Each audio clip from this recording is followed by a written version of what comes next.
Welcome everyone, क्या हाल चाल आप सभी लोग। So we are again back on DU Pariksha with. यहाँ पर ये जो लेक्चर होने वाला है, this is of macro economics. ये एक पुराना कभी का पेपर है, नॉट फ्रॉम एनईपी। तो आपकी एक एडिशनल क्वेश्चन प्रैक्टिस के लिए है कि आप लोग एनईपी वगैरह के पेपर देख के इसको और देख लेंगे तो फर्दर और आपके कुछ सवाल और इसमें डिस्कस हो जाएंगे। कुछ अलग टाइप के सवाल जो थोड़े पुराने पेपर में किसी में आए हुए करते थे बिफोर एनईपी, उस टाइप के सवाल आपके यहाँ पर डेफिनेटली कवर हो जाएंगे। तो इसको भी जरूर देखिए और ज्यादा से ज्यादा दोस्तों के साथ शेयर करिए। आई होप बाकी की एनईपी की तीनों वीडियोस आप सभी लोगों ने देख ली होंगी। तो फिर स्टार्ट करते हैं इस लेक्चर को। Hi everyone, welcome to the channel. Today we are going to solve NEP General Elective Economics paper. Hope you all will like the video. Let's just start with our first question. Our first question is differentiate between the classical and the Keynesian approach to wage and price adjustment. What is the unified approach of macroeconomics? Up to understand this problem, we have to go to the basics and see ki how does an economy work. So in an economy, people work, and when they work, they earn wages for it, right? So you work and you earn wages, and from these wages you buy goods, and when you buy goods, this create a demand in economy that firms wants to fulfill. अब एक demand create होती है and for that demand firms will start producing goods. जब when they are producing goods they'll create a supply, and this is how economy works, right? Demand create होती है और फिर उसकी सप्लाई फर्म्स प्रोड्यूस करते हैं. तो अब क्वेश्चन है कि अगर इकोनॉमी में कुछ गलत हो जाता है, लाइक कुछ प्रॉब्लम्स आ जाती हैं जैसे अनएम्प्लॉयमेंट, तो वो इकोनॉमी फिक्स कैसी होती है. इसी चीज़ को आंसर करने के लिए दो थ्योरीज़ हैं एंड उन थ्योरीज़ में बिलीव करने वाले there are two types of economist. One classical economist who believes in the classical theory, and other the Keynesian economist who believe in the Keynesian way of theory and his way of thinking. Basically let's start with how the classical economists think और ये theory कैसे काम करती है. तो in this what they believe in कि economy fixes itself. In classical economy the economy fixes itself since there is employment, right? So many people are unemployed, many people are unemployed, and since many people are unemployed, the workers are willing to work for lower wages. Workers are willing to work for lower wages. This means that wages will fall and firms don't have to spend that much money in giving wages. So hiring becomes cheaper. Hiring is cheaper and firms will hire more people. Firms hire more people. Now there is not problem of unemployment anymore, because even though the wages are less but people are getting hired, तो कम wages पर ही पर hiring हो रही है. It means कि wages and prices are flexible. अपने आप ही wages कम होने के लिए कम हुई एंड अनएम्प्लॉयमेंट भी कम हुई, क्योंकि फिर एम्प्लॉयमेंट बढ़ने लगी as firm started hiring more people. तो दिस इज़ लाइक कि अपने आप ही एडजस्टमेंट हो रही है इकोनॉमी में in relation to wages and prices. Now when we will think about कि how Keynesian approach works, then to understand that we have to again think about a root problem, which is unemployment. But according to Keynesian theory, this is not how it works. Imagine again कि people lose jobs because firms cut wages. People lose jobs and firms cut wages, as happened in the previous case. Now, since wages are less, people earn less. People earn less and they buy less goods. Firms will sell less good because people are buying less. and this will reduce production. When production is reduced, there is no need for employees anymore, and this will even cut down unemployment more. So there is more unemployment. See how these two things separately works. कि in classical economy we believed कि even though prices and wages are being cut down, so the firms will hire more people, ज़्यादा लोगों की hiring होगी तो unemployment कम होगी. लेकिन यहाँ पे वेजेस कम होने के बाद there is another effect कि people are earning less, they are buying less goods, firms will sell less, and the production is reduced, and hence the unemployment is also reduced. So the situation becomes worse in this case. And in opposition to how in classical theory it works, in classical theory we saw कि unemployment is reduced and people are being employed more, but ऐसा इस case में नहीं हुआ. तो अगर हम की आइडियाज़ की बात करें दोनों केस में, तो इन क्लासिकल इकोनॉमिस्ट की थ्योरी के according wages and prices are flexible, they will adjust themselves, किसी और थर्ड पार्टी को इंटरफेयर करने की ज़रूरत नहीं है मार्केट में. And economy always return to the full employment, as we saw कि even after wages being cut down, economy return to its employment. And supply factors are labor and capital, these determine output. So these factors determine output in classical theory कि labour क्या कैसा है, capital what capital कितना है हमारे पास, and how labour are working. So these things determine output. But we saw कि Keynesian theory में अभी हमने देखा कि इट डज़ नॉट मैटर कि लेबर कैपिटल कितना है, एग्रीगेट डिमांड कितना है.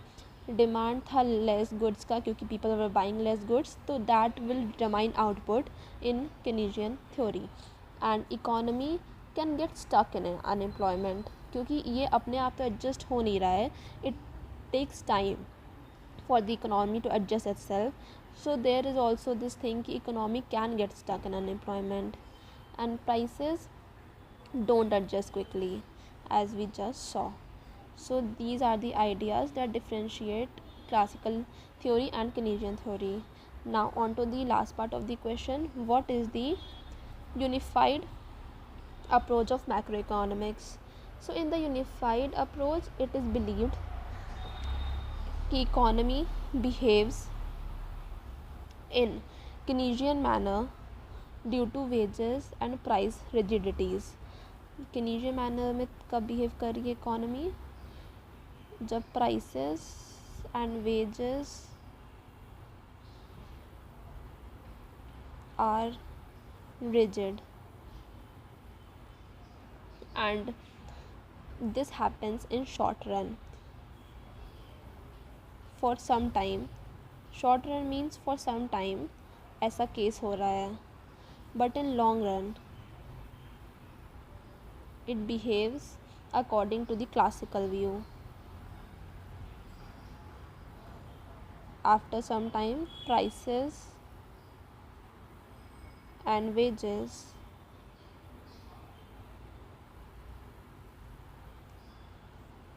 become flexible.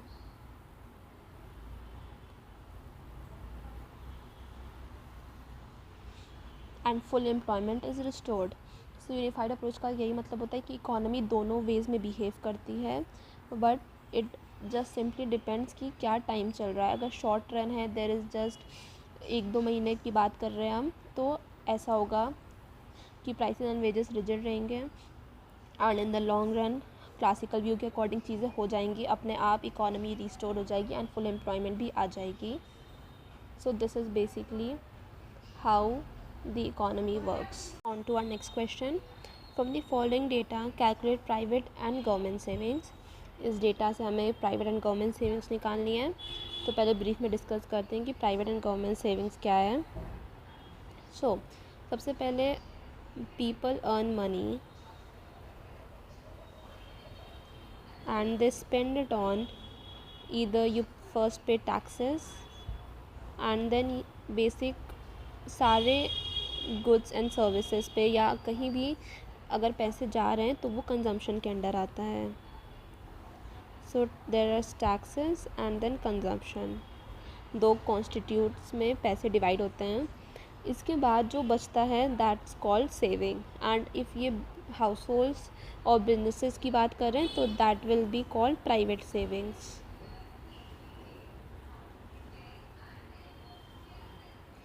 अभी सिमिलरली गवर्नमेंट को कहाँ से पैसे मिलते हैं? गवर्नमेंट को टैक्सेस से पैसे मिलते हैं, एंड गवर्नमेंट को भी पैसे स्पेंड करने होते हैं पहले तो पब्लिक सर्विसेज पे। पब्लिक सर्विसेज पे सबसे ज़्यादा पैसे जाते हैं। उसके बाद ट्रांसफ़र्स लाइक पेंशन देना होता है। सो गवर्नमेंट के यहाँ पैसे जाते हैं, एंड इसके बाद जो बचते हैं वो होंगे गवर्नमेंट सेविंग्स। एंड लाइक ज़रूरी नहीं है कि हर केस में सेविंग्स हो, कई बार डेफिशिट में चला भी जाता है, पर उसकी हम बात नहीं करें, यहाँ पे हम सेविंग्स की बात करें। तो ये था बेसिकली कि प्राइवेट में, private sector like normal house holds और बिजनेसेस में क्या सेविंग रहती है, एंड गवर्नमेंट के केस में कैसे सेविंग रहती है।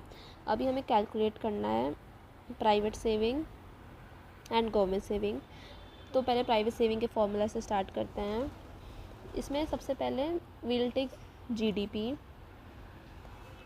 इसमें ऐड हो गए net factor payments from abroad.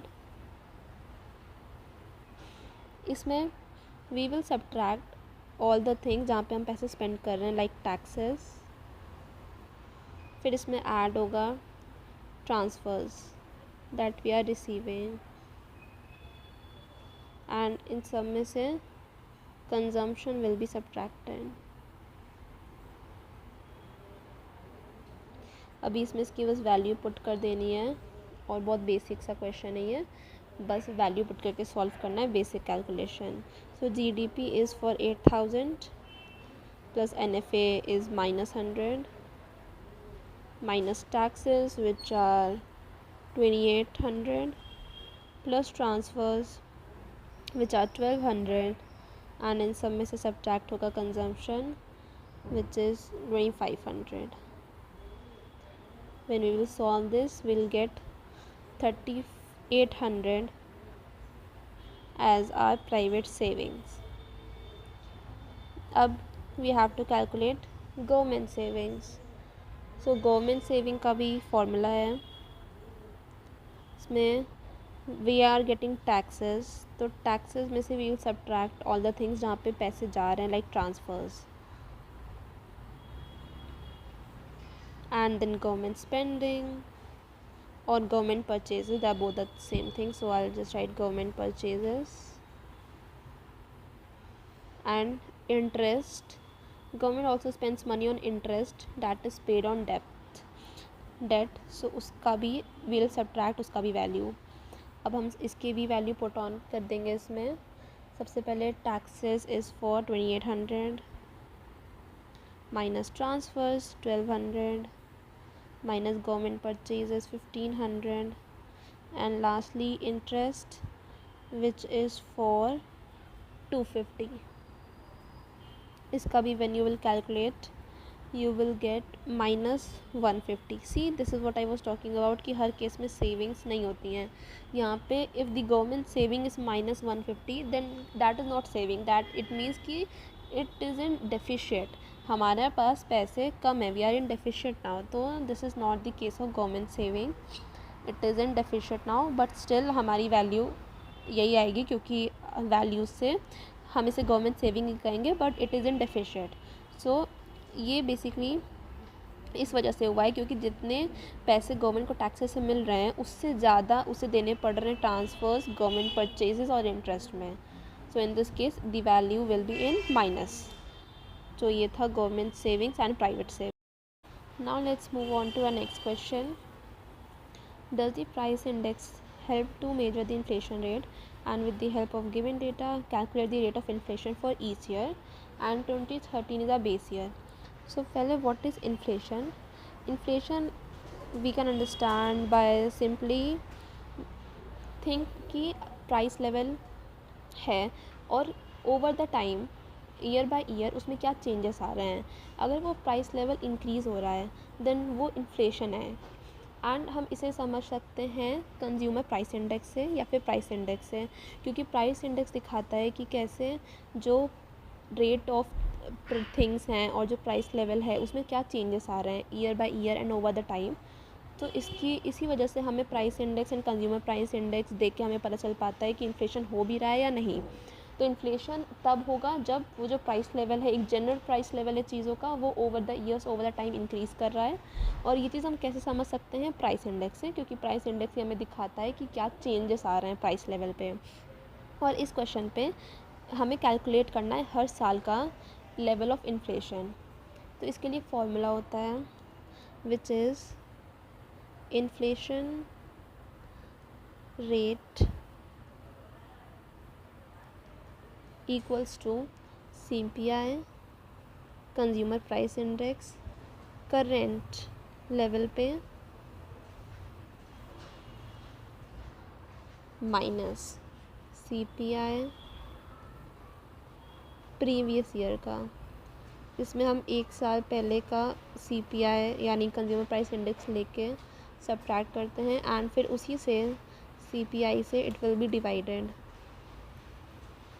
Into 100, क्योंकि ये परसेंटेज के फॉर्म में आएगा आंसर कि इन्फ्लेशन रेट का कितना परसेंटेज है। नाउ लेट्स स्टार्ट विद 2014, क्योंकि क्वेश्चन में हमें 2014 से कैलकुलेट करने को बोला है एंड 2013 हमारा बेस ईयर है। तो सबसे पहले 2014 में current CPI is 61.5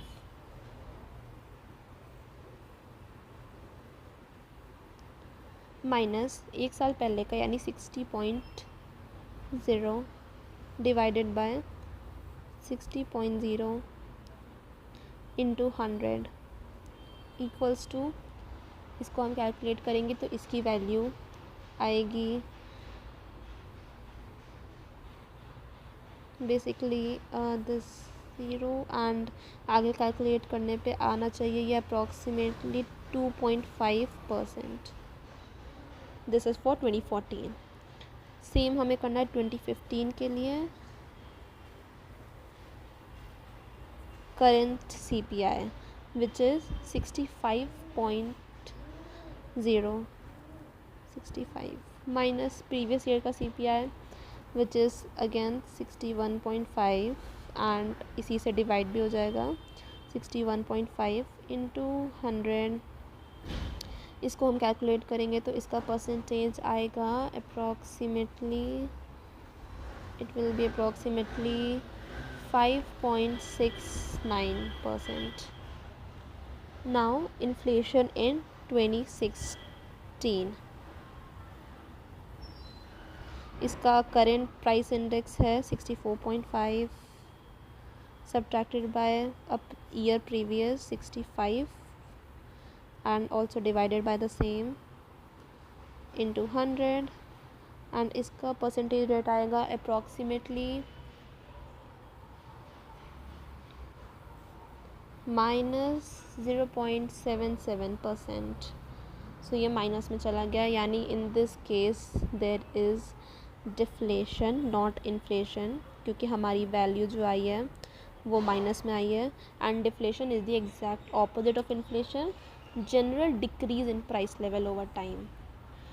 so this was the answer, जिसमें हमने 2013 को बेस ईयर माना है तो उसका हमने नहीं कैलकुलेट किया है एंड उसके बाद के सारे ईयर्स का इन्फ्लेशन रेट कैलकुलेट किया है। और 2016 में it was deflation and in again कि इन्फ्लेशन रेट क्या होता है, general increase in price level. Price level हर चीज़ का जो भी है उसका ओवर टाइम उसमें क्या चेंजेस आ रहे हैं, और अगर वो इंक्रीज़ हो रहा है तो फिर वहाँ पे इन्फ्लेशन देखने को मिल रहा है। Now to the next question, in classical theory what are the factors that do not affect the level of output and employment? तो क्लासिकल थ्योरी में ऐसे कौन से फैक्टर्स हैं जिनसे आउटपुट और एम्प्लॉयमेंट अफेक्ट नहीं होती है। तो ये समझने से पहले हम ये समझते हैं कि क्लासिकल थ्योरी क्या कहती है कि ऐसे कौन से फैक्टर हैं जिनसे अफेक्ट होती है एम्प्लॉयमेंट। तो पहले हम ये समझते हैं कि ऐसे कौन से फैक्टर्स हैं जो कि एम्प्लॉयमेंट को अफेक्ट करते हैं। तो ये सिर्फ वही होते हैं साइड सप्लाई फैक्टर्स, जैसे कि लेबर, कैपिटल, टेक्नोलॉजी। केवल इन्हीं फैक्टर्स से क्लासिकल थ्योरी के अंदर आउटपुट और एम्प्लॉयमेंट अफेक्ट होती है। जैसे कि अगर लेबर की दिक्कत है, कम ज़्यादा है, तो वो अनएम्प्लॉयमेंट को अफेक्ट करेगा। कैपिटल की कमी है तो प्रोडक्शन ज़्यादा नहीं हो पाएगा, लेवल ऑफ आउटपुट कम हो जाएगा। तो ये सब फैक्टर्स से क्लासिकल थ्योरी में अफेक्ट होती हैं एम्प्लॉयमेंट और आउटपुट की लेवल। नाउ ऐसे कौन से फैक्टर्स हैं इनके अलावा जिनसे अफेक्ट नहीं होता है, जो कि हमारा मेन क्वेश्चन है। तो अब उस पर आते हैं कि ऐसे कौन से फैक्टर्स हैं जो भी चीज़ें हैं रिलेटेड टू डिमांड, जैसे स्पेंडिंग और मनी, इन सब चीज़ों से आउटपुट पे कोई असर नहीं पड़ता है। क्योंकि ऐसा माना जाता है क्लासिकल थ्योरी में कि जो प्राइसेस हैं एंड वेजेस हैं, जैसा कि हमने पहले क्वेश्चन में भी समझा था, ये ऑटोमेटिकली और अपने से एडजस्ट हो जाते हैं। और जो डिमांड के बढ़ने या कम होने से सिर्फ प्राइस लेवल पे अफेक्ट होता है, असली में आउटपुट पे कुछ अफेक्ट नहीं आता है। तो इसी से रिलेटेड जो फैक्टर्स हैं, जैसे सबसे पहला है मनी सप्लाई। मनी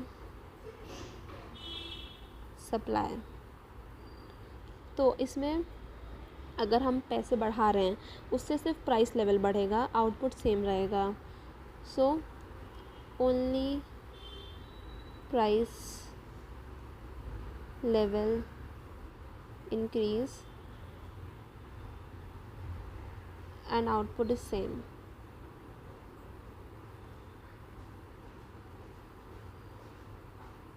इस तरह के और भी फैक्टर्स हैं, जैसे जो सेकंड फैक्टर है aggregate demand.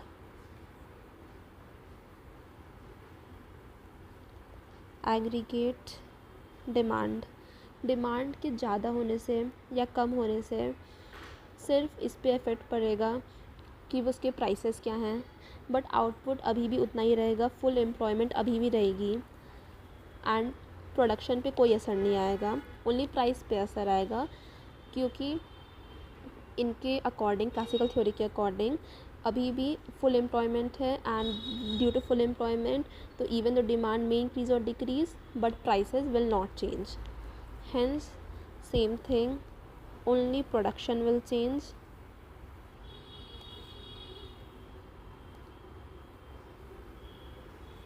Only production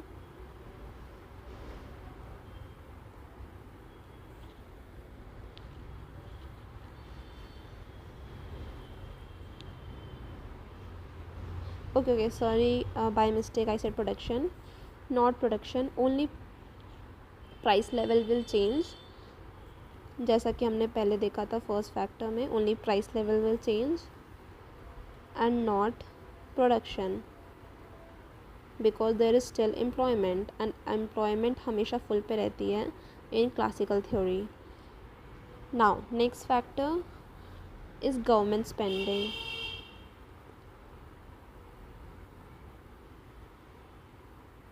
government spending in long run, the more government spend, इससे रियल आउटपुट में कुछ भी इंक्रीज या डिक्रीज नहीं होता है, it only changes the price level.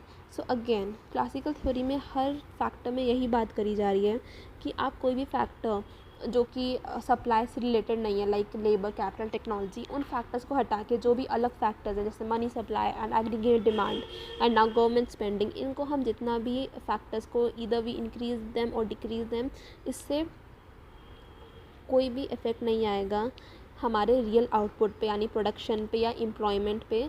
There will be no effect, only price level will change. So इसमें भी वही है कि it will only change the price level and no real output will be increased or decreased, only price level. Now our last factor is taxes, and taxes in terms of total output, tax may change the income distribution, की जैसे income, अभी अगर ज़्यादा taxes देने पड़ रहे हैं तो इनकम में लोगों के चेंजेस आएंगे, बट अगेन इस इनकम से भी टोटल आउटपुट पे कोई असर नहीं आएगा, only income will change, only income will change and no effect will be seen on real output and employment. So according to the classical theory, whatever are the factors that are related to demand, money supply, government spending or taxes, these factors से सिर्फ income change होगी, price level change होगा, but इससे output या फिर employment पे कोई भी इफेक्ट नहीं आएगा. And this is what classical theory says and this was the answer. Okay, on to our next question. Suppose that in an economy, और हमें दी हुई है वैल्यूज़, पहले कंजम्पशन की, इन्वेस्टमेंट की, government, transfer receipts and tax rate की value दी हुई हैं, और हमें निकालना है A part, calculate the equilibrium level of income and multiplier, calculate the budget surplus, और फिर what is the value of new equilibrium level of income and multiplier जब टैक्स रेट की वैल्यू इंक्रीज़ हो जाएगी टू 0.25. इसको निकालने के लिए सबसे पहले हम बात करते हैं अपने कंजम्पशन की. तो उसको कंजम्पशन की वैल्यू दी हुई है 100 plus 0.8 Y D disposable income instead of just income, क्योंकि जो कंजम्पशन की जनरल इक्वेशन होती है it is C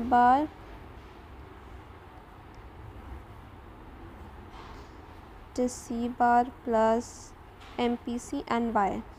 Now what is MPC? MPC is marginal propensity to consume. ये बताता है कि एक पर्सन की इनकम का कितना पार्ट ही is going to spend, what proportion of his income he is going to spend.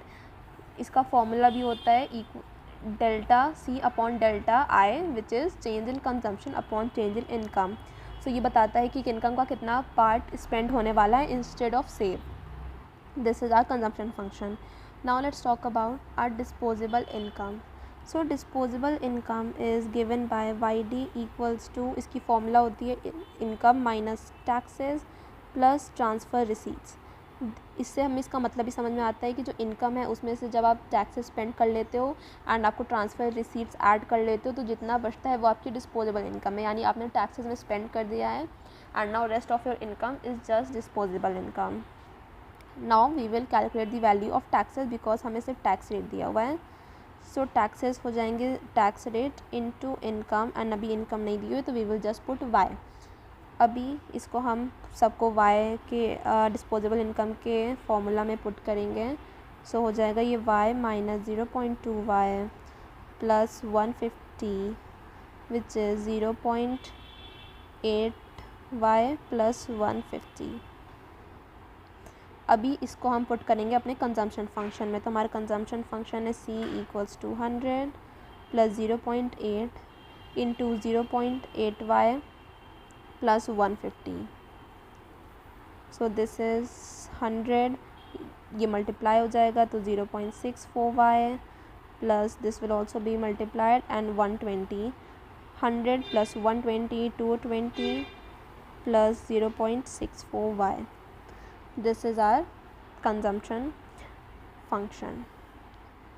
अब हम ए पार्ट के क्वेश्चन पे चलते हैं जिसमें हमें निकालना है हमारा इक्विलिब्रियम लेवल पे क्या है इनकम एंड उसी लेवल पे मल्टीप्लायर भी हमें निकालना है. सो इक्विलिब्रियम लेवल पे इनकम निकालने के लिए इसका फॉर्मूला डालेंगे पहले y equals to consumption plus investment plus government, and इसका पूरा फॉर्मूला होता है प्लस नेट एक्सपोर्ट्स. बस इस क्वेश्चन में हमें नेट एक्सपोर्ट्स दिए नहीं हुए हैं, यानी ये यहाँ पे हम फॉरेन ट्रेड नहीं कर रहे हैं इस इकोनॉमी में. सो हम इसको हटा देंगे and we will just use these 3 components for our question क्योंकि हमें इनकी वैल्यू दी हुई है. So y equals to consumption function which is 220 हमने अभी निकाला है प्लस 0.64 वाई, इसमें इन्वेस्टमेंट ऐड होगी which is 70 plus 200 which is our government value. y will be 490 plus 0.64 y. Now we will solve for y. y minus 0.64 y equals to 490. This will be 0.36 y and here it will be 490. Now y will be equals to 490 upon 0.36 which is approximately equals to, just a second, it will be 136.11. Approximately value y की income की यही आएगी 1361.11. Now our next step is to calculate the level of multiplier.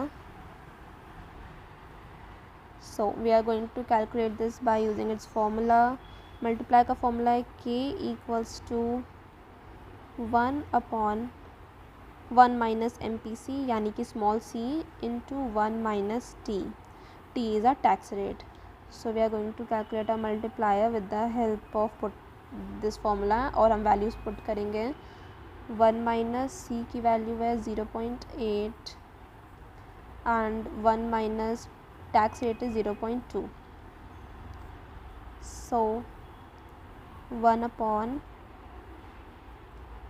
minus 0.8 into 1 minus 0.2 is also 0.8. So it will be 1 minus 0.64. 1/1 minus 0.64 is 0.36. So it will be approximately 2.78. This is our value of multiplier. So our A part is done. Now let's calculate our budget surplus. तो budget surplus का formula is very simple. इसमें बस हमें क्या करना है कि budget is taxes, उसमें से just subtract government spending and transfer receipts. So हमारे पास टैक्सेस हैं जो हम नॉर्मल पीपल से मिले हुए हैं, उसमें से हमें सब्ट्रैक्ट करेंगे government spending and transfer receipt जो गवर्नमेंट लोगों को देती है. तो हमारा बजट सरप्लस निकलेगा.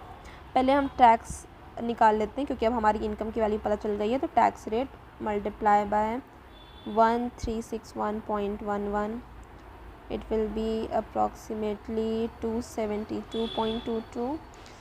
तो अब बजट सरप्लस में हम ये वैल्यू डाल देंगे 272.22 minus government spending is 200 and minus transfer receipt is 150. So our value will be -77.78. Now this is not budget surplus, this is in deficit because हमारी वैल्यू माइनस में आई है. So this is budget deficit and not surplus. बाकी budget का question में इधर when you will do change in budget कि कितना बजट में चेंज आ रहा है, तो फिर उसमें हमारी टैक्स रेट की वैल्यू बदल like basically tax rate and income की वैल्यू बदलती है एंड फिर वो माइनस करना होता है. तो वो अलग क्वेश्चन आएगा तो देखेंगे. बट इसमें हमें सिर्फ बताना था कि बजट सरप्लस कितना आ रहा है, तो वो अब माइनस में वैल्यू आई है तो अब वो बजट डेफिसिट है. Okay, now third question, third part, जिसमें हमारी टैक्स रेट की वैल्यू इंक्रीज़ हो रही है तो 0.25. तो इसके लिए लेट्स जस्ट हम मल्टीप्लायर निकालते हैं. Wait, I will just erase this part.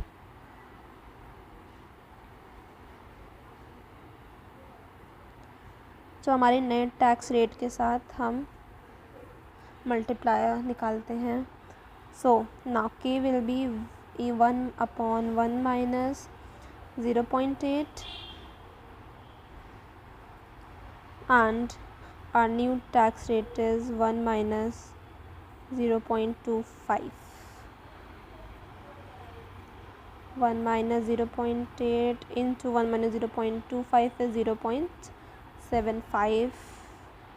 1/1 minus these two will be multiplied, it will be 0.6. 1/0.4 which is equals to 2.5. This is our new multiplier when the tax rate increases from 0.2 to 0.25.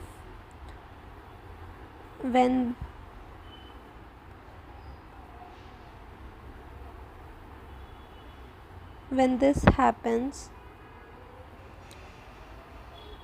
so when this happens, our multiplier we can see is now decreased from its initial value में 2.78. Now we have gotten 2.5, so it's decreased a little bit. Okay, now let's calculate a new level of income. So for this we will have to also calculate disposable income का formula दोबारा से. It will be now y minus 0.25y plus 150, and this will be 0.75y plus 150. When we will put this in our consumption function, it will be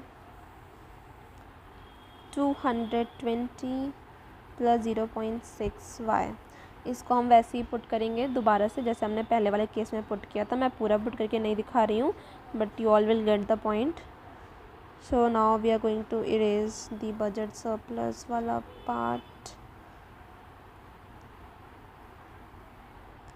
okay, तो अब इसमें हम consumption function को we will put in our formula for income, which is 220 plus 0.6y plus 70 plus 200. इसकी value पहले जैसे ही रहेगी. इसमें हम ऐड, इसको अब हम सॉल्व करेंगे. सो ये ऐड होके 490 plus 0.6y. y will be subtracted, तो वो आ जाएगा 0.4y equals to 490. y equals to 490 upon 0.4, and the value will be 1225. This is value of our new income, and this is our new multiplier. This is the part C, and this was all for this question. Now the next one. Question में क्या करना है, इन अ 3 sector model हमें कुछ values दी हुई हैं and find out the equation of I S curve and L M curve. तो पहले आई एस कर्व क्या है. आई एस कर्व ये दिखाता है कि जब गुड्स की मार्केट इक्विलिब्रियम में हो, यानी जहाँ पे गुड्स एंड सर्विसेज का डिमांड एंड सप्लाई है वो मार्केट इक्विलिब्रियम है, तो that is I S curve.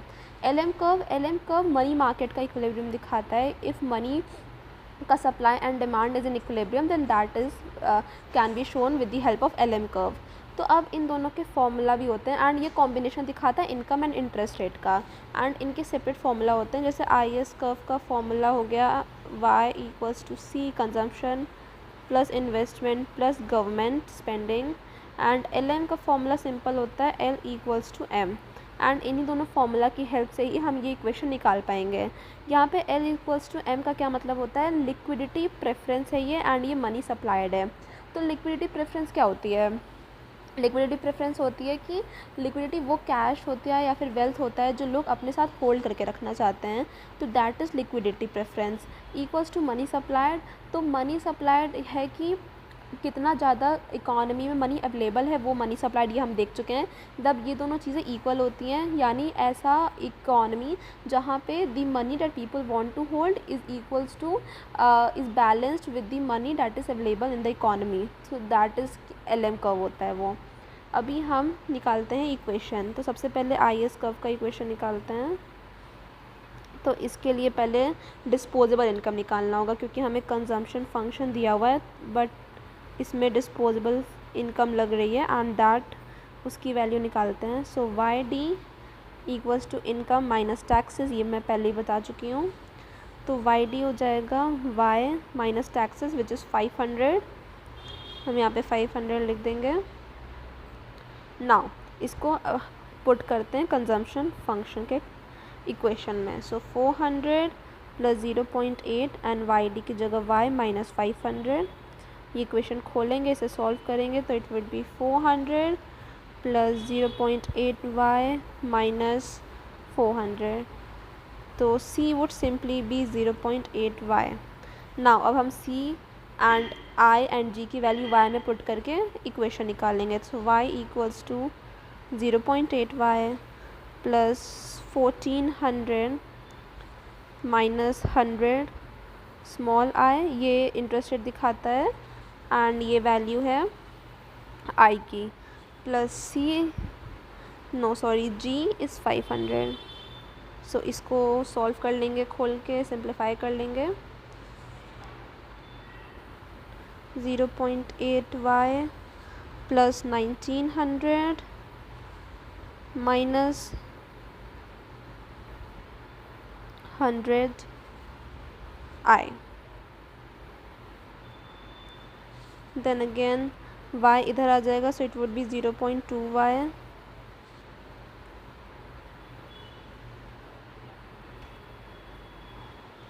इसकी value will B 1900 minus 100i, and 5 से दोनों साइड हम मल्टीप्लाई करेंगे।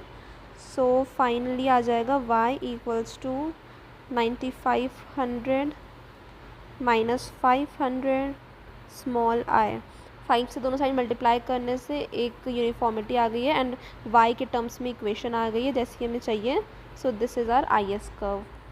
Now let's find out LM curve. LM curve का formula is simple, m equals to L, like I told you, उसमें बस हमें value substitute करनी है। m की वैल्यू है 1000, L की वैल्यू है 0.20y माइनस 50 स्मॉल i। सो ये फाइनल इक्वेशन यही आएगी, बट इसको हम y के टर्म्स में ला के सिंप्लीफाई कर देते हैं तो ये यूनिफॉर्मिटी आ जाएगी इक्वेशन में।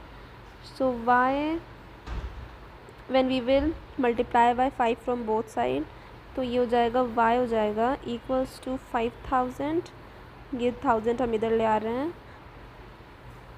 प्लस 250 क्योंकि ये उधर गया है, and 5000 y। So this is our LM curve का इक्वेशन। सो IS कर्व ये है, y is equal to 9500 minus 500i, and LM curve is y equals to 5000 plus 250i। तो ये दोनों इक्वेशन निकल गई हैं।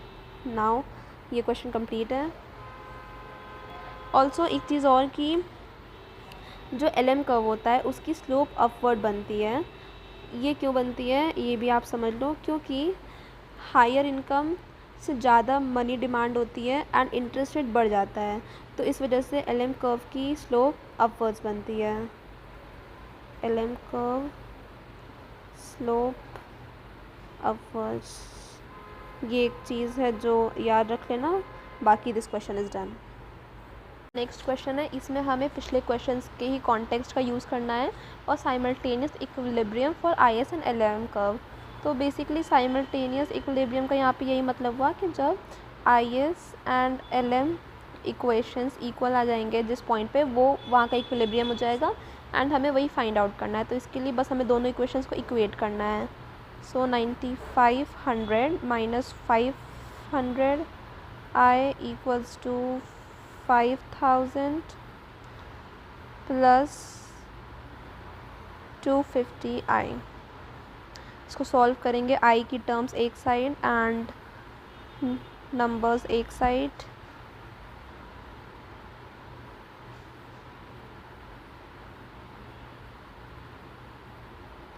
तो ये सिंपली आ जाएगा 4500 equals to 750i and i की वैल्यू आ जाएगी 6। तो i हमारा इंटरेस्ट रेट है और यहाँ पे हमने अपना नया इंटरेस्ट रेट निकाल दिया जैसा कि क्वेश्चन में पूछा हुआ है।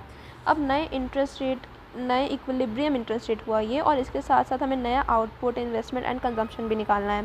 तो पहले आउटपुट की बात करते हैं। तो आप कोई सा भी y का इक्वेशन लेके उसमें i की वैल्यू डाल दो।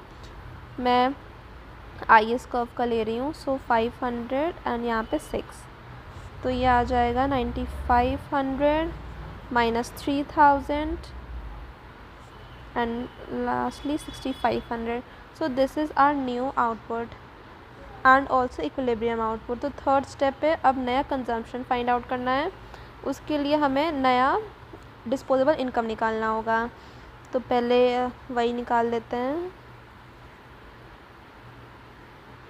बिकॉज हमारा आउटपुट चेंज हुआ है। तो 6500 माइनस टैक्सेस हमारे 500 ही हैं, तो it would be 6000।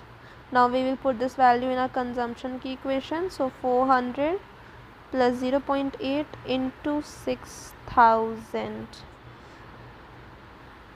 and our final answer will be 5200 multiply करने के बाद। सो न्यू कंजम्पशन भी हमने फाइंड आउट कर लिया है and this is also the equilibrium consumption 200। Now let's find out नया इन्वेस्टमेंट क्या है। उसके लिए भी इन्वेस्टमेंट की जो हमें इक्वेशन दी हुई है उसमें बस आई की वैल्यू पुट करनी है। So this is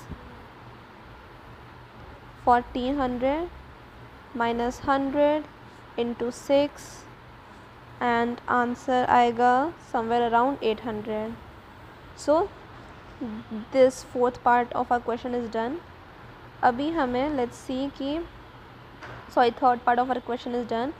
let's do the fourth part. इसमें गवर्नमेंट की जो वैल्यू है वो 800 हो रही है 500 से, तो इसमें हमें नई वैल्यूज़ निकालनी है सारी चीज़ों के लिए and in fact new I S equation भी बनानी है।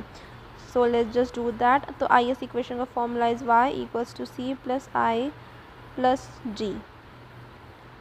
0.8y plus 1400 minus 100i plus 800। So इसको सिंप्लीफाई करेंगे, y एक साइड लाएंगे 0.2y हो जाएगा एंड इसको मल्टीप्लाई करने के बाद our value will be 2200 minus 100i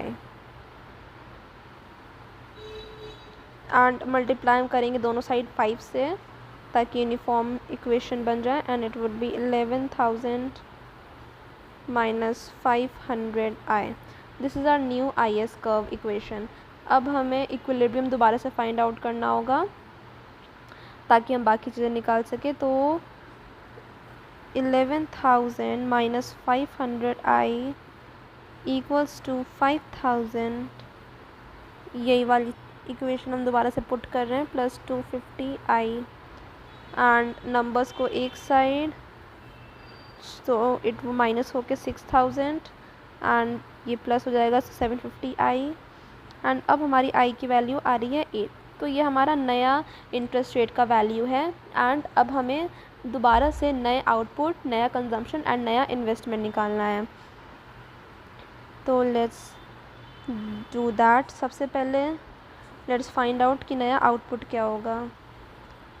नया आउटपुट के लिए हमें बस आई की वैल्यू एक इक्वेशन में पुट कर देनी है, माइनस 500 यहाँ 8, it would be 11,000 minus 4,000 equals to 7,000. This is our new value for output.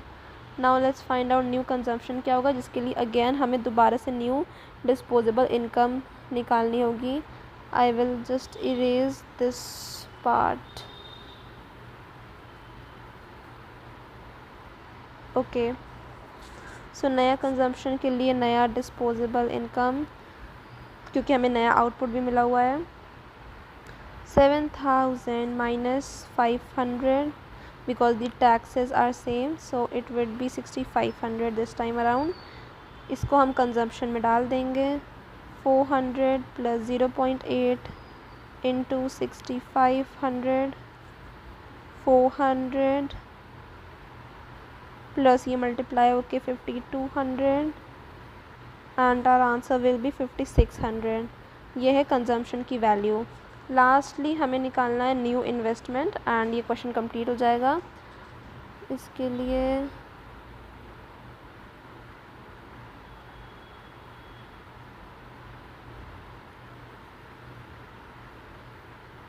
ठीक है, तो न्यू इन्वेस्टमेंट के लिए हम बस वही पुरानी इन्वेस्टमेंट की क्वेश्चन लेंगे, which is 1400 minus 100i। This time हमारी बस आई की वैल्यू चेंज होगी, 8 से 6 हो गई है। सो 1400 minus 100, 8 and answer will be 1400 minus 800, finally 600. so ये new investment की value है। this is the value for new consumption, this is the value for new output and this is new interest rate and this is the new IS curve. so हमारा fourth part भी complete हो गया है with this basically इसमें हमें बस नई values निकालनी थी इन सारी चीज़ों की विथ सम चेंजेस। एंड ये याद रखना कि साइमल्टेनियस इक्विलिब्रियम इन दोनों कर्व्स के लिए क्या होता है, जब ये दोनों इक्वल हो तब साइमल्टेनियस इक्विलिब्रियम निकलेगा। Crowding out effect and when does it occur. तो क्राउडिंग आउट इफेक्ट क्या होता है, जब गवर्नमेंट इंक्रीज करती है स्पेंडिंग और borrowing.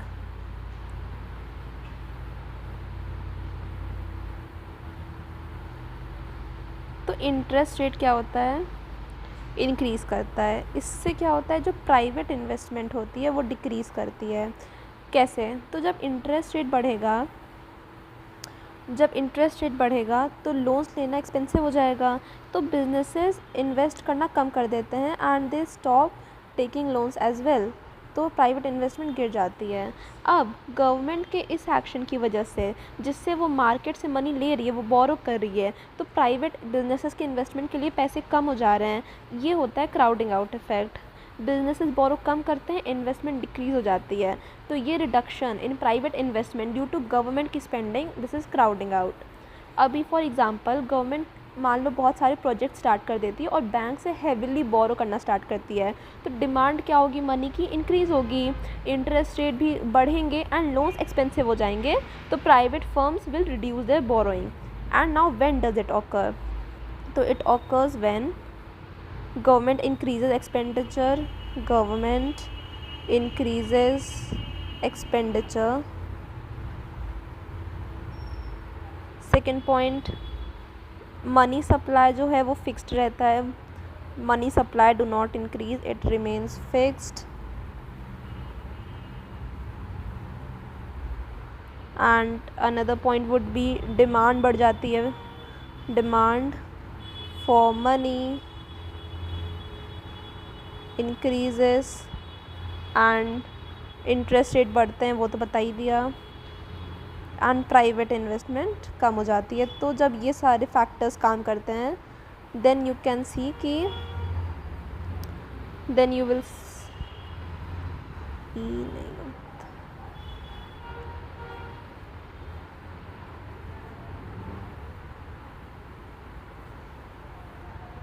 so then you will see that crowding out effect occurs in these factors. अभी पूछा है कि which will be more successful in face of substantial crowding, physical और मॉनेटरी पॉलिसी। पॉलिसी वो होती है जब गवर्नमेंट कंट्रोल करती है economy, government spending and taxation के थ्रू। तो यहाँ पे गवर्नमेंट डिसाइड कर रही है, मनी के डिसीजन ले रही है इकोनॉमी में, वो फिजिकल पॉलिसी होती है। आई राइट इट, फिजिकल में गवर्नमेंट मैनेज करती है economy through spending and taxation, and monetary policy में जो सेंट्रल बैंक होता है, बेसिकली आरबीआई, वो डील करता है कि कैसे money supply and interest rate economy में कंट्रोल हो रहे हैं। तो इसमें मॉनेटरी में आरबीआई कह लो, central bank, it controls money supply and interest rate in the economy. तो जो हमारा क्वेश्चन है कि क्या है जो ज़्यादा बेटर रहेगा, तो मॉनेटरी पॉलिसी ज़्यादा बेटर रहेगी कि जो फिजिकल पॉलिसी से इंक्रीज़ होती है एंड हायर इंटरेस्ट भी बढ़ जाते हैं। तो फिजिकल पॉलिसी का मतलब नहीं है, क्योंकि फिजिकल पॉलिसी यही करती है कि गवर्नमेंट की स्पेंडिंग इंक्रीज़ करिए, जो कि ऑलरेडी हुई है। तो physical policy is not good for this situation. But monetary policy क्या होता है, ये इंक्रीज़ करती है मनी सप्लाई इकोनॉमी में, जिससे इंटरेस्ट रेट कम होता है एंड इन्वेस्टमेंट बढ़ती है। सो यहाँ पे monetary policy is evidently better. Why? क्योंकि मॉनेटरी पॉलिसी इंक्रीज़ करती है money supply in the economy, and जो फिजिकल पॉलिसी है वो गवर्नमेंट स्पेंडिंग इंक्रीज़ करती है, जो कि ऑलरेडी इंक्रीज है, तो उसका कोई यहाँ पे मतलब नहीं है। सो इसका हो जाएगा monetary policy answer. Now second part है कि what is full employment budget surplus. तो as I told you, full employment वो सिचुएशन होती है जहाँ पे एनीवन जो काम करना चाहता है एंड कर सकता है is getting a job, full employment है। नाउ बजट सरप्लस, तो यहाँ पे गवर्नमेंट का जो बजट है वो ज़्यादा है, सरप्लस में है कि कम है, डेफिसिट में है, वो कैलकुलेट किया जाता है इस अजम्पशन के साथ कि assuming economy is operating at full employment level, क्योंकि यही हमारी कंडीशन है, because this is full employment budget surplus. So we assume कि जो इकॉनमी है उसमें फुल एम्प्लॉयमेंट है, एंड लेट्स सी कि गवर्नमेंट का बजट है वो कैसा है, इज़ इट इन सरप्लस और इज़ इट इन डेफिसिट और is it balance. At full employment, budget नहीं, at full assuming economy is operating eight full employment, इस अजम्पशन के साथ वी कैलकुलेट कि गवर्नमेंट का बजट कितना है। इसका फॉर्मूला होता है basically when you subtract government expenditure from tax revenue at full employment, so you will get full employment budget surplus। यहाँ पे मैं लिख देती हूँ कि जब टैक्स रेवेन्यू है वो ज़्यादा है गवर्नमेंट स्पेंडिंग के, तो यहाँ पे आएगा सरप्लस का situation, and when tax revenue is less, you are getting less taxes then what you are spending, so you will be in deficit, और इसकी वैल्यू आएगी माइनस में। The question is question, what is the difference between GDP deflator and consumer price index, calculate GDP deflator and nominal and real GDP की value दी हुई है। तो पहले जीडीपी डिफ्लेटर क्या होता है। सो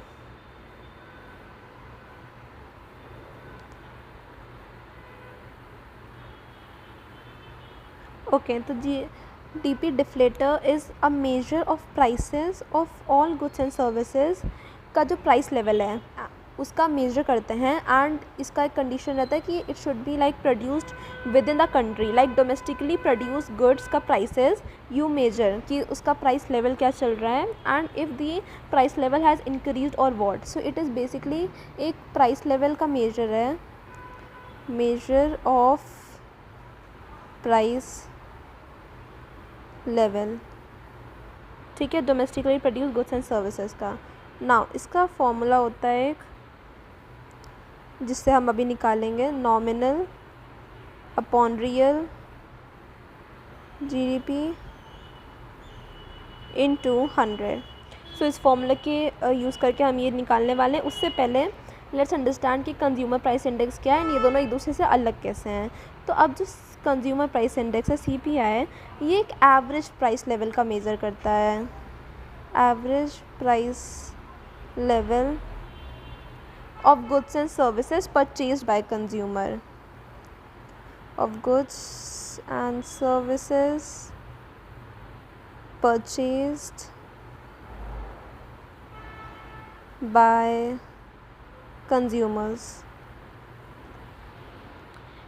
ये एक ट्रैक रिकॉर्ड रखता है कि जो एक फिक्स्ड बास्केट ऑफ गुड्स हैं, लाइक हमारे पास एक फिक्स्ड गुड्स हैं जिसमें मान लो फूड, क्लोथ्स, ट्रांसपोर्ट, रेंट सब आया, एंड उसका price level, average price level क्या है एंड वो कैसे चेंज हो रहा है, इसका ट्रैक CPI रखता है।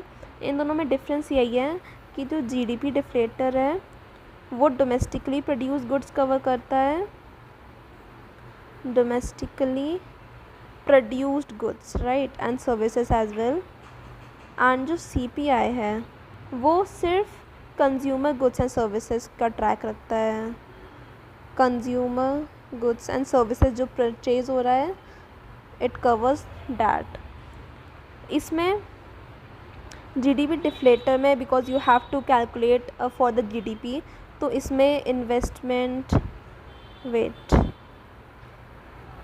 तो इसमें investment plus government plus exports सब आते हैं, एंड इसमें सिर्फ हाउस होल्ड कंजम्पशन की बात करते हैं हम। CPI में only house hold consumption is considered, household consumption। And ये बता दिया कि एक जीडीपी डिफ्लेटर में एक वेरिएबल होता है कि आप कोई भी चीज़ें गुड्स कंसिडर कर सकते हो, एंड उसमें कितने भी गुड्स आ सकते हैं, बट CPI का एक फिक्स्ड बास्केट होता है, एंड इसका पर्पस भी अलग है। जीडीपी डिफ्लेटर का पर्पस है कि आप ओवरऑल इन्फ्लेशन कितनी आ रही है इकोनॉमी में, ओवरऑल इन्फ्लेशन ये मेजर करना इसका पर्पस होता है, एंड CPI का ये पर्पस होता है कि कंज्यूमर कॉस्ट ऑफ लिविंग कितना है ये आप निकाल लो, क्योंकि ये कंज्यूमर पर ही फोकस्ड है, तभी ये कंज्यूमर के द्वारा परचेज किए हुए गुड्स एंड सर्विसेज का ट्रैक रखता है. It is more focused in that area, consumer cost of living. And GDP deflator का पर्पज़ ये अलग है. इसका पर्पज़ है टू मेजर कि ओवरऑल इन्फ्लेशन इकोनॉमी में कितना आ रहा है. And they consider different types of products as well. अब लेट्स कैलकुलेट जो हमें दिया हुआ है कैलकुलेट करने को. तो जीडीपी डिफ्लेटर नॉमिनल जीडीपी की value is $3,280 upon real GDP की value is $1,840 into 100. So when we'll calculate this, 1.7826 approx into 100, which will be 178.26. So this is the value of our GDP deflator, and this part of our question is completed. इसमें हमें एक persons की yearly income दी हुई है which is $1,000 and इसको use करके हमें money demand function निकालना है. उसकी इक्वेशन भी दी हुई है दो केसेस में. पहला है कि जब इंटरेस्ट रेट 5% हो एंड दूसरा है जब इंटरेस्ट रेट 7% हो. तो मनी डिमांड इक्वेशन हम लिख लेते हैं. It is $y 0.35 minus I. सो पहला केस जब interest rate is 5%, we will put the values 1,000 0.35 minus I, which is 1,000 0.35 minus 5.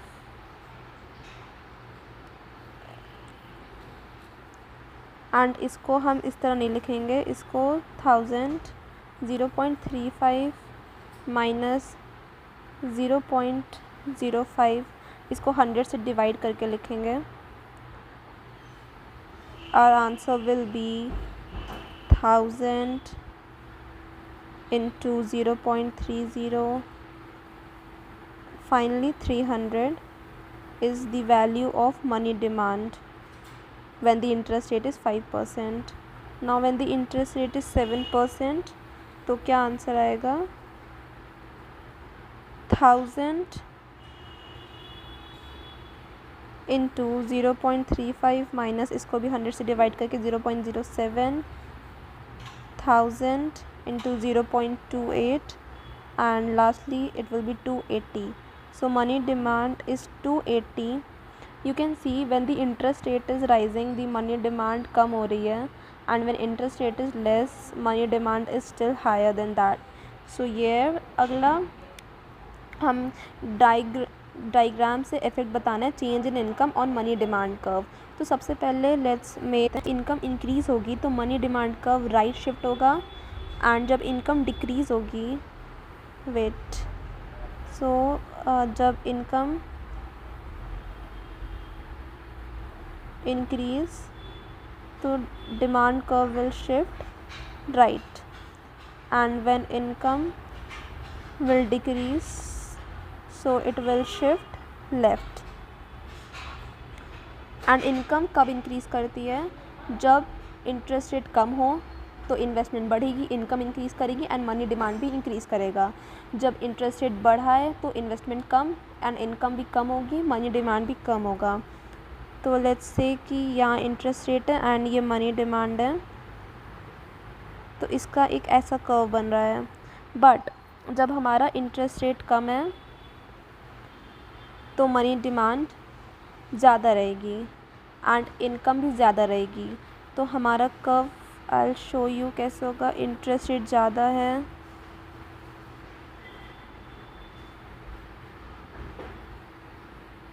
तो our curve will shift rightwards, and जब इंटरेस्ट रेट ज़्यादा हो जाएगा देन यू कैन सी कि हमारा money demand भी कम है एंड इनकम भी कम है. सो इनकम कम है, मनी डिमांड कम है, तो आवर कर्व विल शिफ्ट लेफ्टवर्ड्स. ये लेफ्टवर्ड शिफ्ट कर रहा है कर्व जब income is less and income क्यों लेस है, क्योंकि इंटरेस्ट रेट ज़्यादा है एंड मनी डिमांड भी कम है. But the curve will shift rightwards when income is greater because interest rate is कम. तो ये इस तरीके का इसमें कर्व रहेंगे.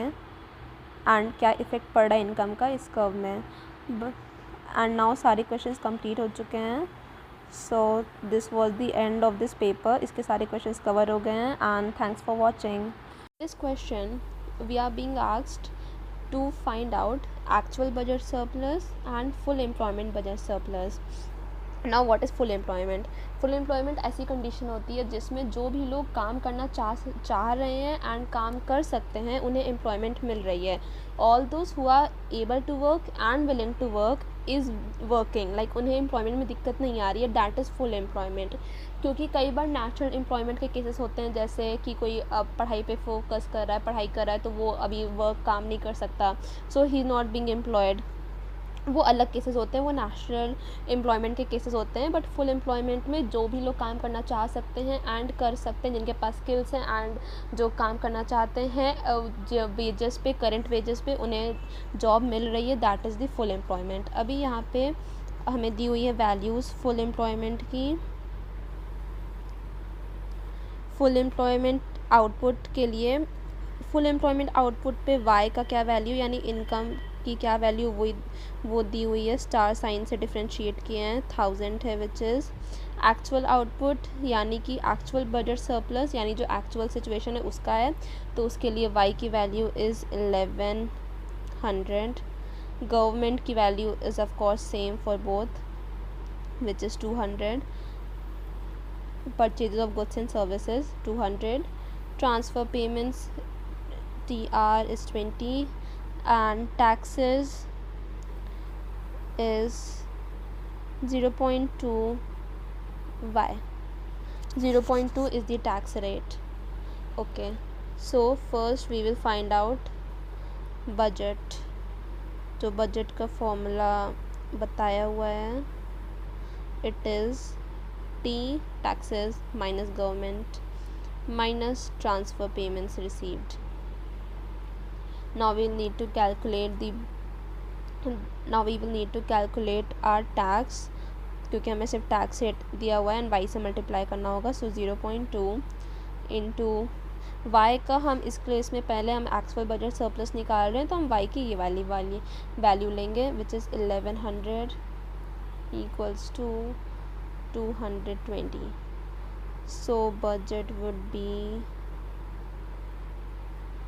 220 minus 200 minus 20 which is basically 0.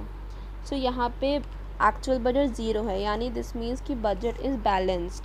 There is no budget surplus or budget deficient. The budget is balanced. This is called balanced budget. Now we will find out the value for full employment budget. तो इसके लिए पहले तो tax की value change हो जाएगी. T is equal to 0.2 into 1000. This is 200 and budget is now 200 minus 200 minus 20. So the answer is minus 20, यानी this is the case of budget deficit, क्योंकि यहाँ पे माइनस में वैल्यू आ रही है. budget deficit. Now let's move on to the second part of this question, which is briefly explain balanced budget multiplier. So theoretically इसका ये concept है कि जो बैलेंस बजट मल्टीप्लायर होता है ये बताता है कि जब गवर्नमेंट एक्सपेंडिचर इंक्रीज़ हो रहा है, government expenditure on goods and purchases increase हो रहा है and taxes are also increased, यानी जो टैक्सेस पीपल आर पेइंग वो भी इंक्रीज़ हो रहा है सेम अमाउंट से. दोनों चीज़ें इक्वल अमाउंट से इंक्रीज़ हो रही हैं. तो जो नेशनल इनकम है एक किसी भी इकोनॉमी की, वो भी इंक्रीज़ होती है बाय एन इक्वल अमाउंट। तो उसी अमाउंट से, जिस अमाउंट से गवर्नमेंट एक्सपेंडिचर इंक्रीज़ हो रहा है and even the taxes are also being increased, but the national income भी बढ़ रही है। This is what simply means कि बैलेंस बजट मल्टीप्लाई का क्या मतलब होता है। तो इससे ये निकल के आता है कि जो बैलेंस बजट मल्टीप्लाई उसकी वैल्यू 1 हो जाती है। दिस इज़ यहाँ पे मल्टीप्लाई का कंसेप्ट है कि ये वैल्यू 1 हो जाती है बैलेंस बजट मल्टीप्लाई की, क्योंकि government expenditure and national and taxes एक ही अमाउंट से इंक्रीज़ हो रहे हैं, तो नेशनल इनकम भी उसी अमाउंट से इंक्रीज़ होती है। और जो गवर्नमेंट स्पेंडिंग होती है उससे डायरेक्टली इनकम इंक्रीज़ हो रही है, बट टैक्सेस से इनकम कम हो रही है, क्योंकि टैक्स तो आप दे रहे हो ना, तो टैक्सेस से इनकम कम हो रही है। भले ही गवर्नमेंट स्पेंडिंग से इनकम बढ़ रही है, बट इवन तो टैक्सेस से इनकम कम हो रही है, बट वो पूरी तरीके से नहीं होती है, क्योंकि पीपल अभी भी उनकी इनकम भी बढ़ रही है। इवन दो टैक्सेस ज़्यादा चल रहे हैं बट उनकी इनकम भी बढ़ रही है, तो वो इक्वल हो जाता है। तो उसका जो नेट इफ़ेक्ट आता है वो इनकम इंक्रीज़ ही आता है। इवन दो आप ज़्यादा टैक्सेस दे रहे हो बट आपकी इनकम भी बढ़ रही है, क्योंकि गवर्नमेंट स्पेंडिंग भी बढ़ रही है, तो उसका net effect equals to increase in income हो जाता है। सो बेसिकली यहाँ पे ये है कि नेट इफ़ेक्ट एक बन के आता है which is increase in income, और यही है सेकंड पार्ट का answer. Explain the differences among the nominal interest rate, the real interest rate and the expected real interest rate. Which interest rate is the most important for decisions made by borrowers and lenders and why. अगर सबसे पहले first part की बात करें तो हमें यहाँ पे डिफरेंस बताना है nominal interest rate, real and expected interest rate पे। सबसे पहले नॉमिनल इंटरेस्ट रेट की बात करते हैं।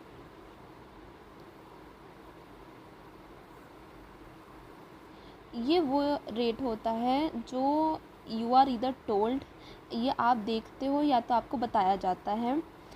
इसमें हम इन्फ्लेशन को कंसिडर नहीं करते हैं। This is the rate you see or you are told by banks जब आप लोन लो, तो this is the rate that you are told by banks and do not consider inflation। इसमें हम इन्फ्लेशन कंसिडर नहीं करते हैं, ये इसका मेन पॉइंट है। अभी इसका अगर बैंक ने कहा है कि इंटरेस्ट इज़ 10%, तो that is your nominal interest rate. Now second, real interest rate. Okay, now this shows actual purchasing power gain. ये इंटरेस्ट रेट है जो आपको एक्चुअली बताता है कि आपकी परचेजिंग पावर में क्या गेन हो रहा है। एक्चुअल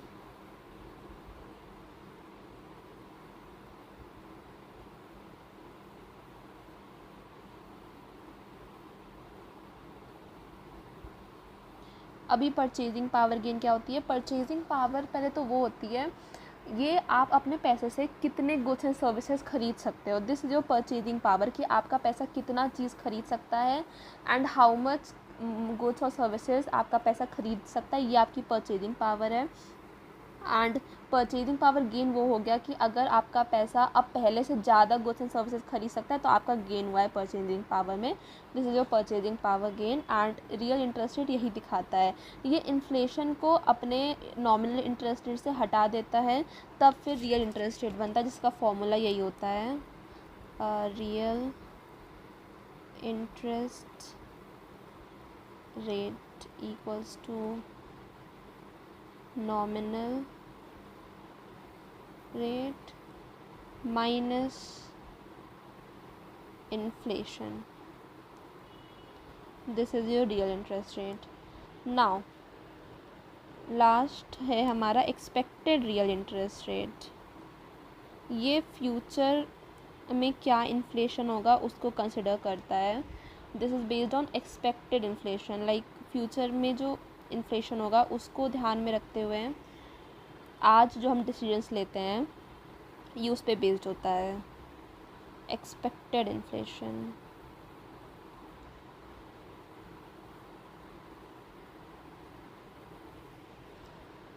इसका फिर फॉर्मूला है nominal rate minus expected inflation.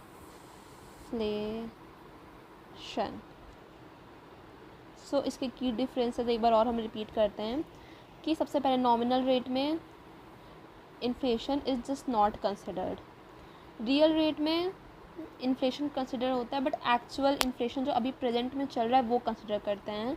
Expected interest rate में हम एक्सपेक्ट करते हैं फ्यूचर में क्या इन्फ्लेशन होगा वो कंसिडर करते हैं। नॉमिनल इंटरेस्ट रेट प्रेजेंट की बात करता है and real interest rate inflation के ऑकरेंस के बाद की बात करता है। बट एक्सपेक्टेड इंटरेस्ट रेट जो फ्यूचर में क्या इन्फ्लेशन हो सकती है उस पर बात करता है। इसके यूजेस क्या होते हैं, तो नॉमिनल रेट बेसिकली बैंक्स में यूज़ होता है, बैंक्स के द्वारा दिया जाता है एंड लोन के टाइम यूज़ होता है। रियल इंटरेस्ट रेट से आप अपना एक्चुअल गेन मेजर कर सकते हो कि आपके परचेजिंग पावर में क्या गेन हो रही है। एंड एक्सपेक्टेड रियल रेट से आप डिसीजंस ले सकते हो फ्यूचर के, अभी ले सकते हो क्योंकि ये आपको फ्यूचर के बेस्ड पे बताता है। जैसा कि इसमें एक और क्वेश्चन था कि which rate concept is most important, तो अभी ये क्लियर है कि expected real interest rate is most important, this one is most important for borrowers and lenders. And Y this is important, because borrowers and lenders they care कि future में purchasing power क्या है। Decisions आज लिए जाते हैं in keeping in mind कि future में क्या रिटर्न्स हैं, उसके बेसिस पे डिसीजंस आज लेते हैं। एंड बोरोवर्स और लेंडर्स को ये डिसीजंस लेने होते हैं, दे केयर कि उनकी फ्यूचर में क्या परचेजिंग पावर होगी, तो इस वजह से this is the most important one.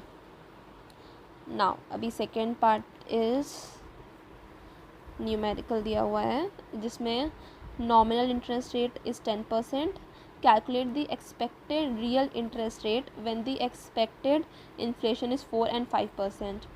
तो case 1 let's take when expected inflation is 4%. okay, so यहाँ पे expected real interest we are going to calculate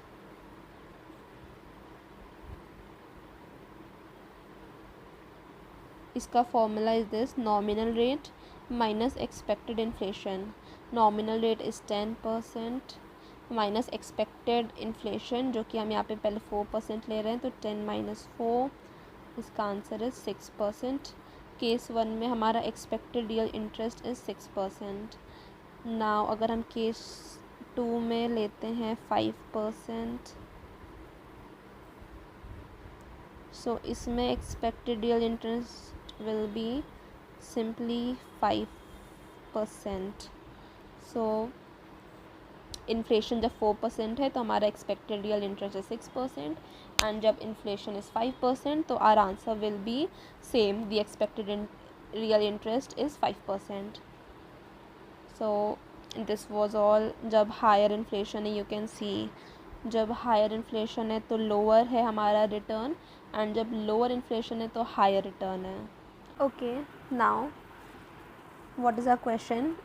Justify the statement that bond prices and rate of interest are negatively related. Give reason for your answer. Suppose a bond that promises to pay 100 rupees in a year and the prices of a bond are 90, 95 and 98.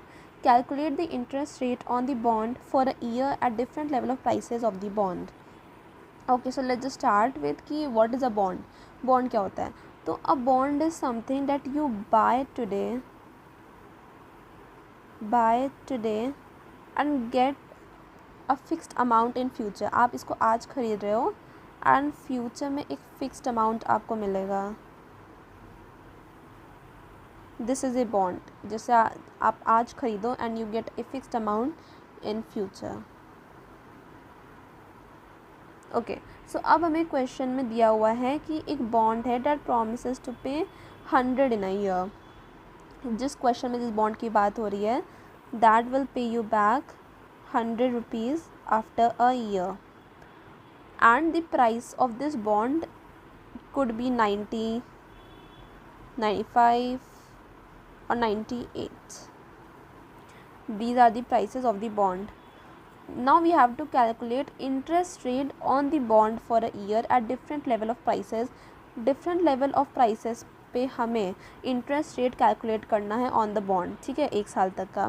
तो सबसे पहले देखते हैं formula क्या रहेगा इसका। So interest rate calculate करना है on the bond for a year. So इसका फॉर्मूला है रिटर्न, यानी कि आपको रिटर्न पे क्या मिलेगा 1 साल बाद, माइनस प्राइस, आपने किस प्राइस लेवल पे से ख़रीदा, इधर सब्ट्रैक्ट है, minus price divided by same price into 100. So this is your formula for the interest rate on the bond for a year. Okay, now let's just understand कि bond price and interest rate negatively related कैसे हैं, ठीक है। तो अगर आपका जो bond का प्राइस है वो लो है, लेट्स जस्ट से कि आपका बॉन्ड का प्राइस लो है, लाइक 90 है, ठीक है, तो आप कम पैसे दे रहे हो, 90 दे रहे हो एंड स्टिल आपको 100 मिल रहा है। सो आप देख रहे हो आपका प्रॉफिट मार्जिन यहाँ पे हाई है एंड इंटरेस्ट रेट कम है। Profit is high and sorry interest rate is also high, क्योंकि प्रॉफिट आपको हाई मिल रहा है। When you pay less, when bond price is low, it's 90, see bond price is low and rate of interest is high, you are getting a much more profit. इसी तरह जब bond का price high है 98, आप 98 दे रहे हो, फिर भी आपको मिल तो 100 ही रहा है, तो यहाँ पे आपका प्रॉफिट लो है and interest rate is also low. So this is how they are negatively related कि प्राइस जो है it's high, you are paying 98 rupees but आपको 100 ही वापस मिल रहा है, तो आपका इंटरेस्ट रेट कम हुआ। एंड जब आपका प्राइस कम है, लाइक यू आर पेइंग 90, तो इंटरेस्ट रेट है ज़्यादा। See this is the relation between bond prices and rate of interest. अब हम कैलकुलेशन पार्ट पे आते हैं। इंटरेस्ट रेट हमें कैलकुलेट करना है डिफरेंट प्राइस लेवल्स। तो सबसे पहले लेट्स जस्ट डू केस 1। इसमें हम प्राइस है जब हमारा 90 rupees, then we are going to calculate, so we are going to put it in a formula, return is 100 minus 90 upon 90 into 100। सो ये आएगा हमारा 10 अपॉन 90 इंटू 100 एंड ये हो जाएगा अप्रॉक्सीमेटली 11.11%। सो इंटरेस्ट रेट ये रहेगा जब प्राइस इज़ 90 रुपीज़। अभी case 2, the price is 95, so 100 minus 95 upon 95 into 100, 5 upon 95 into 100 and we'll get approximately 5.26%. Okay, now case 3, where our price is 98, we are paying the highest price here and यहाँ पे हमारा interest rate काफ़ी कम आएगा, as I told you कि negative relation होता है।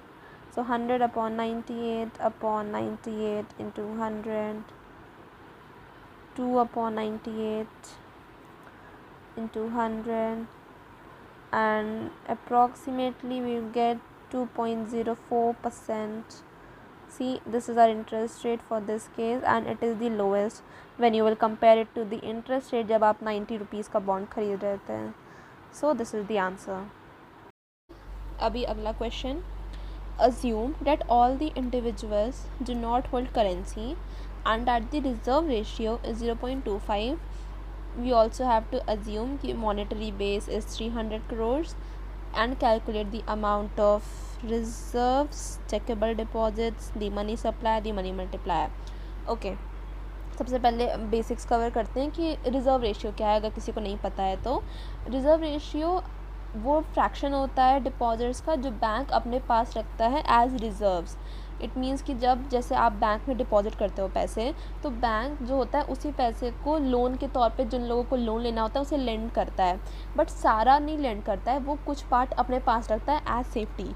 ये part जो होता है ये रिजर्व रेशियो होता है। तो जैसे कि रिज़र्व रेशियो यहाँ पे R अपॉन डी, राइट। तो ये D इज़ डिपॉजिट्स जो आप डिपॉजिट कर रहे हो, एंड R जो है जो बैंक अपने पास रिज़र्व में रख रहा है। तो this is the reserve ratio R upon D, जिसकी वैल्यू हमें दी हुई है 0.25। ओके, तो अब what is monetary base? Monetary base होती है total money which is created by the central bank. Central bank के पास जितना भी टोटल मनी होता है वो मॉनेटरी बेस होती है। मॉनेटरी बेस में फिर इंक्लूड हो जाता है monetary base all the money that A bank has, H equals to C which is currency and R is reserves। तो करेंसी जो पब्लिक के पास है वो उसमें आती है, एंड रिजर्व्स जो बैंक के पास है। So this is the total money that is created by the central bank. ये मॉनेटरी बेस होता है। इसमें वो भी आती है जो करेंसी पब्लिक के पास है, एंड जो रिजर्व्स बैंक के खुद के पास है वो भी इसमें इंक्लूड होता है। अब व्हाट आर रिजर्व्स? तो रिजर्व्स एज आई सेड कि रिजर्व वो पैसा होता है जो बैंक अपने पास रखता है एंड वो लेंड आउट नहीं करता है उसे। ये या तो कैश हो सकता है बैंक वॉल्ट में, या फिर सेंट्रल बैंक के पास जो डिपॉजिट्स होते हैं उसमें भी इंक्लूड होता है। नाउ चेकेबल डिपॉजिट्स, ये वो पैसा है जो लोग कभी भी विड्रॉ कर सकते हैं अपने चेक एंड ATM से। मतलब चेक एंड ATM का यूज़ करके जो लोग कभी भी विड्रॉ कर सकते हैं पैसे, मतलब उन्हीं के पैसे जो उन्होंने डिपॉजिट किए वो जो कभी भी विड्रॉ कर सकते हैं, वो है checkable deposits. And now money supply. तो money supply is the total money जो इकोनॉमी में अवेलेबल है। Like money supply, it is the total money that is available in the economy. So this is currency just with the public plus D, this is deposits जो लोग bank में deposit करते हैं। तो this is the total money available, and this is like all the money that people can use for spending, ये भी इसमें आता है मनी सप्लाई में। Now money multiplier, it shows कि how much money is created from a given monetary base। मतलब जो आपको monetary base दिया हुआ है उससे कितना पैसा और क्रिएट हो सकता है, वो मनी मल्टीप्लायर है। इसका हम ऐसे लिखते हैं, small m equals to m/h। Basically small m equals to money supply upon monetary base. So how much money is created from a given monetary base, ये आता है। And this was the basic terms. अभी question में हम numerical solve करते हैं। Okay, तो सबसे पहले मॉनेटरी, तो सबसे पहले हमें निकालना है कि रिजर्व्स कैलकुलेट करना है, राइट। तो reserves are usually equals to H which is the monetary base। No since I told you कि वेट, ऐसे एक्सप्लेन करते हैं इसको कि जो मॉनेटरी बेस है ये है ना H equals to C plus R, तो ये रिजर्व्स हैं, राइट। एंड यहाँ पे हमें अज्यूम करना है कि individuals do not hold currency, यानी यहाँ पे हमें ये अज्यूम करना है कि C हमारा ज़ीरो है। तो इस केस में H is equal to R, यानी monetary base is equal to reserves, क्योंकि यहाँ पे पब्लिक के पास कोई पैसे नहीं है। तो अब हम जब रिजर्व्स यहाँ पे मैं लिख देती हूँ, हम रिजर्व्स कैलकुलेट कर रहे हैं। तो हम यहाँ पे जब रिजर्व्स कैलकुलेट कर रहे हैं तो reserve is equal to 300 crore, same as monetary base, because the C is 0 because the public do not hold any money। Okay, अब इसके बाद है चेकेबल डिपॉजिट्स। तो चेकेबल डिपॉजिट्स का फॉर्मूला है, सबसे पहले हम यहाँ पे अपना रेशियो लिखेंगे R/D इक्वल टू 0.25। नाउ चेकेबल डिपॉजिट्स, तो हम यहाँ से डिपॉजिट्स निकाल लेंगे। D is equal to R by 0.25। R की वैल्यू अभी हमने निकाली, it's 300 crore. divided by 0.25 ratio से, and our answer will be 1200. So this is the checkable deposits. जो डिपॉजिट्स की हमने बात यहाँ पे करी थी वही निकाल रहे हैं. अभी हमें निकालना है money supply. So money supply का is capital M and currency plus deposits.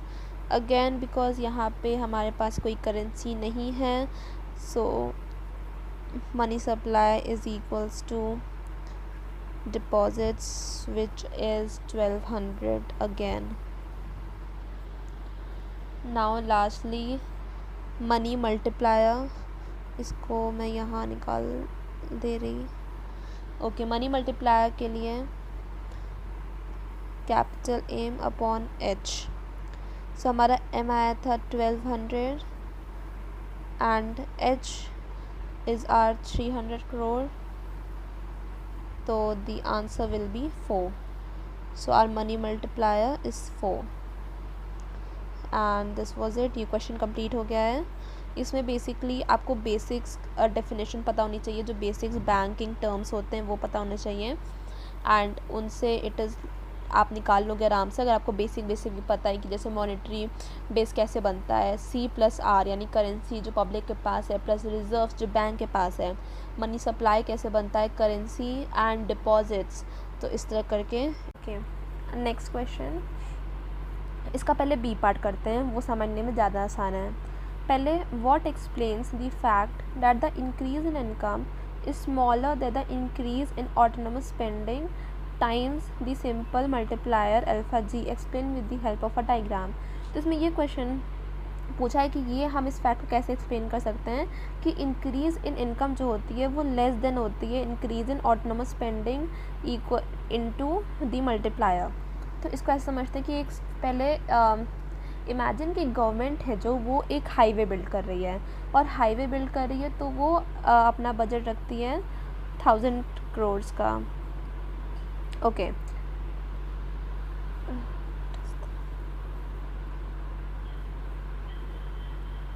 Okay, तो वो अपना बजट रखती है 1000 crores का. एंड क्या होता है कि जो गवर्नमेंट है वो कंस्ट्रक्शन वर्कर्स को पे करती है. अब ये जो वर्कर्स हैं इनके पास इनकम है, ये जाके उसे स्पेंड करते हैं खाने, कपड़े, फ़ोन्स, हर जगह. तो अब जब ये इसे स्पेंड करें तो अब जिन शॉप ओनर्स के पास ये जा रही है उनकी कमाई ज़्यादा हो रही है, फिर वो भी इसको स्पेंड कर रहे हैं, and so on and so fourth. तो ये होता है मल्टीप्लायर का इफ़ेक्ट कि जो 1000 crores हैं वो they are becoming much more than 1000 crore of total income in the economy. वो अब 1000 crore से भी ज़्यादा बन रहे हैं इकोनॉमी के टोटल इनकम में. ठीक है, बट ऐसे तो सबकी इनकम्स बढ़ जाएंगी, क्योंकि अब जैसे कि कहा कि शॉप ओनर्स के पास ये पैसे आए तो वो भी उसको कमा रहे हैं एंड उसे स्पेंड कर रहे हैं, तो सबकी इनकम बढ़ रही है. बट तो सबको अपने पास ज़्यादा कैश चाहिए डेली ट्रांजैक्शन के लिए, क्योंकि सबकी इनकम बढ़ रही है तो चीज़ों की प्राइसेस भी बढ़ेंगी एंड सबको मोर ज़्यादा कैश की ज़रूरत पड़ेगी. बट ऐसा तो है नहीं कि बैंक ने ज़्यादा पैसे अचानक से प्रिंट करना स्टार्ट कर दिए. इकोनॉमी में तो उतने ही पैसे हैं जितने पहले थे, सबको अब ज़्यादा कैश की ज़रूरत पड़ रही है. बट ऐसा नहीं है कि बैंक ने ज़्यादा प्रिंट करना स्टार्ट कर दिया. तो अब क्या होता है, अब ये होता है कि जो इंटरेस्ट रेट है वो बढ़ जाएगा, बिकॉज सबके पास ज़्यादा कैश है. So interest rate will increase. तो मनी अब कम हो जाएगी, इट विल बिकम स्कार्स, क्योंकि इंटरेस्ट रेट्स बढ़ गए हैं. तो जो बोरो करने का प्रोसीजर है वो एक्सपेंसिव हो जाएगा क्योंकि ज़्यादा इंटरेस्ट रेट है. तो ये एक एज अ ब्रेक काम करता है जो ये इंटरेस्ट रेट बढ़ा, क्योंकि अब जब ये बढ़ गया है तो अगर कोई बिजनेसमैन है जो प्लान कर रहा था कि वो लोन लेके एक फैक्ट्री बनाएगा, तो अब वो कहेगा कि नहीं अभी बहुत जल्दी, अभी आई विल वेट, क्योंकि अब ये इंटरेस्ट रेट्स बहुत हाई हैं और फिर ये स्टुपिडिटी होगी कि इतना ज़्यादा हाई का लोन लेना. तो जो प्राइवेट इन्वेस्टमेंट है वो गिर जाएगी. तो जब ये प्राइवेट इन्वेस्टमेंट कम हो जाएगी क्योंकि रेट्स आर हाई, तो ये कैंसिल आउट कर देगा सम ऑफ दी, तो ये कैंसिल आउट कर देगा, क्या कर देगा, जो ओरिजिनल इनकम बूस्ट हुई थी उसको ये कैंसिल आउट कर देगा. तो इस वजह से जो राइज़ इन इनकम होता है, यानी कि जो इनकम होता है, चेंज इन इनकम, वो कम रहता है than the multiplier into the income. The actual income, जैसा कि क्वेश्चन में कहा हुआ था कि increase in income is less than the autonomous spending, जो कि इंडिपेंडेंट स्पेंडिंग होती है, टाइम्स दी मल्टीप्लायर। ठीक है, तो ये इनकम कम रह जाएगी इस इक्वेशन के रिस्पेक्ट में। क्यों? क्योंकि जैसा कि मैंने कहा कि जो इन्वेस्टमेंट गिर रही है वो कैंसिल आउट कर देगी जो ओरिजिनली जो इनकम बढ़ी थी उसको। तो ये इनकम उतनी नहीं बढ़ पाएगी जितना प्रेडिक्ट किया गया था कि मल्टीप्लायर इनटू ऑटोनोमस स्पेंडिंग, ये जो हमने प्रेडिक्ट किया था उतनी इनकम नहीं बढ़ पाएगी। इस वजह से ये यही एक्सप्लेन करता है इस फैक्ट को कि क्यों नहीं बढ़ पाएगी। अभी हम एक एग्ज़ाम्पल से समझते हैं इसको, एक एग्ज़ाम्पल नहीं सॉरी डायग्राम से समझते हैं। ओके, तो सबसे पहले लेट्स से कि आई एस कर्व बनाना है and Y axis and X axis, this is the interest rate and ये है इनकम। ओके, तो लेट्स जस्ट से कि ये हमारा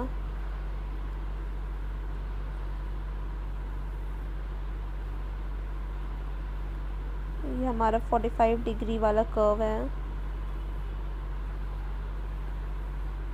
ओके, तो सबसे पहले हमारा ओरिजिनली जो आई एस कर्व है वो यहाँ पे है।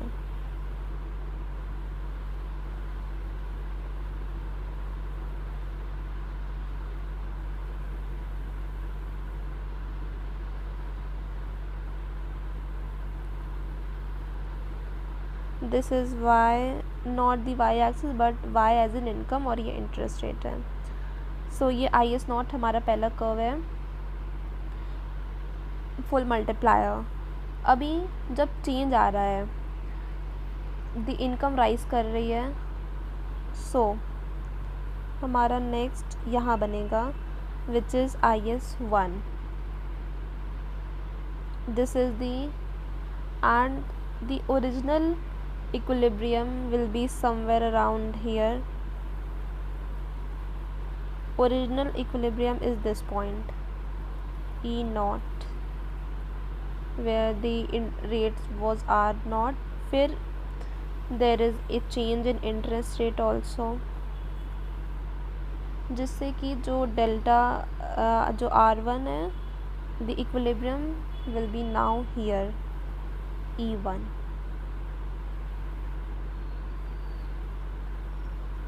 और यहाँ पे y1 the income change will also be here, क्योंकि delta y the income is also being changed.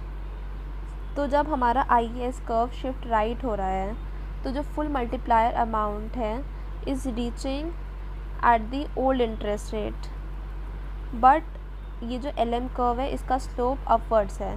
तो जैसे इनकम राइज करती है तो मनी की डिमांड राइज करती है, जिससे इंटरेस्ट रेट बढ़ जाता है।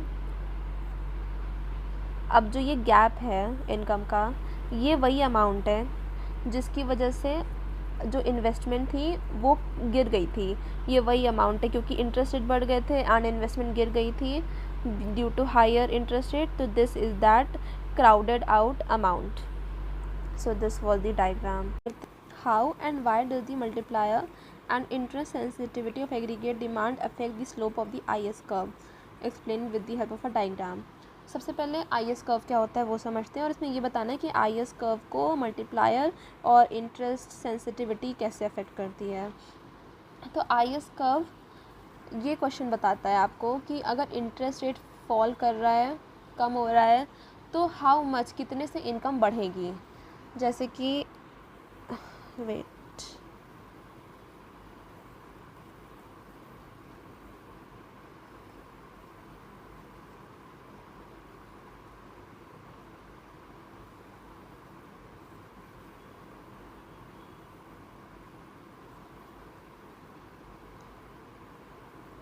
ओके, तो दो एक्सेस हैं एंड अगेन ये आई एस कर्व है। तो इंटरेस्ट रेट एंड इनकम, सो अगर इंटरेस्ट रेट कम हो रहा है तो इसका मतलब ये होता है कि चीपर लोन्स मिल रहे हैं, जिससे ज़्यादा इन्वेस्टमेंट हो रही है, जिससे ज़्यादा इनकम हो रही है। ठीक है, तो ये रिलेशनशिप आई एस कर्व दिखाता है। अब अगर हमें ये समझना है कि जो IS का भी रिलेशनशिप दिखा रहा है कि रेट कम हो रहे हैं, cheaper loans, more investment, more income, तो ये किस चीज़ों से अफेक्ट होता है इसका स्लोप? ये दो चीज़ों से अफेक्ट होता है बेसिकली। बट उसको समझने से पहले आप ये सोचो, एक इकोनॉमी को एक रिले रेस की तरह सोचो। रिले रेस में क्या होता है कि लोग एक बेटन लेके दौड़ते हैं, राइट? तो इंटरेस्ट रेट कट डाउन जो है, कि इंटरेस्ट रेट जो कम हो रहा है उसको आप स्टार्टिंग पॉइंट की तरह समझो, जहाँ पे पिस्टल बजती है वो स्टार्टिंग पॉइंट है इंटरेस्ट रेट। अब दो चीज़ें डिसाइड करती हैं कि वो जो बेटन है वो कितनी दूर जाएगा। वो दो चीज़ें हैं, multiplier and interest sensitivity of aggregate demand effect. ठीक है, तो पहले इंटरेस्ट सेंसिटिविटी की बात करते हैं। इसका मतलब ये है कि कितनी ज़्यादा सेंसिटिविटी है इंटरेस्ट रेट को लेके, मतलब कितना ज़्यादा लोगों को फ़र्क पड़ रहा है। क्या जो बिजनेसेस हैं वो ईगरली रिस्पॉन्ड कर रहे हैं कि इंटरेस्ट रेट कम हो गया, उन्हें चीपर लोन्स मिल रहे हैं, वो ईगरली हर रेट कट डाउन पे जाके लोन्स ले रहे हैं, हैविली इन्वेस्ट कर रहे हैं? अगर ऐसा है, सेंसिटिविटी अगर हाई है, तो जो बेटन है वो दूर तक ट्रैवल करेगा। बट अगर सेंसिटिविटी लो है कि नो वन केयर्स कि इंटरेस्ट रेट कम हो रहा है, no one is taking loans, no one is investing heavily, अगर उन्हें फ़र्क ही नहीं पड़ रहा है, they are not bothered at all, तो वो बेयरली मूव करेगा बेटन। तो पहला फैक्टर ये है। दूसरा, मल्टीप्लायर।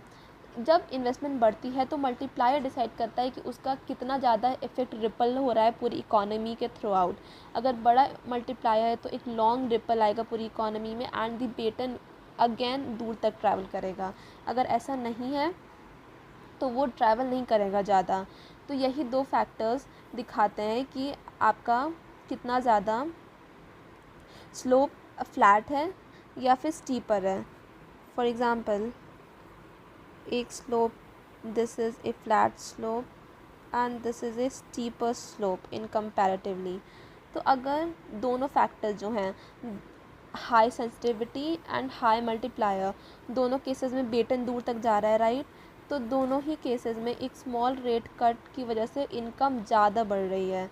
लाइक मल्टीप्लायर भी ज़्यादा इफेक्ट डाल रहा है, इनकम ज़्यादा बढ़ रही है, एंड इंटरेस्ट सेंसिटिविटी से भी इनकम ज़्यादा बढ़ रही है। तो इस केस में जो IS कर्व होगा वो फ्लैट होगा, यानी this one. This is in case when both the interest sensitivity is higher and multiplier is also higher, like this is in case of high sensitivity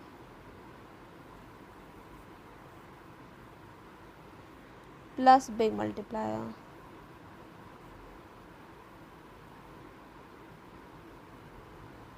The curve is flatter.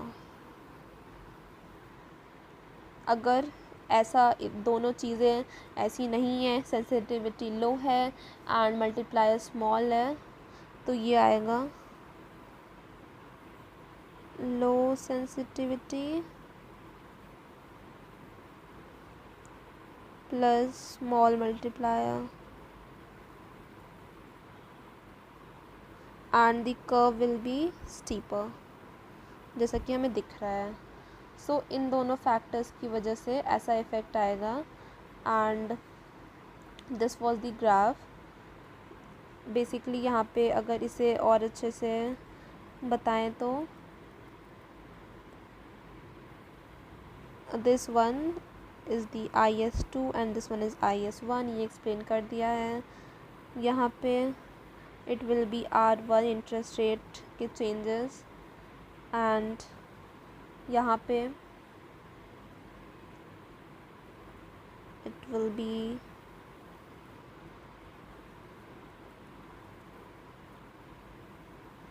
R2.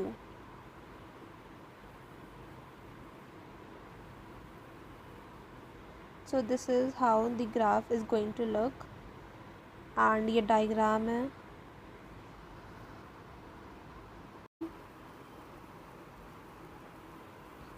Define the money multiplier and then which of the following transactions are included in India's GDP, give reason for support of your answer, what are the automatic stabilizer। Okay ठीक है, पहले ए का part 1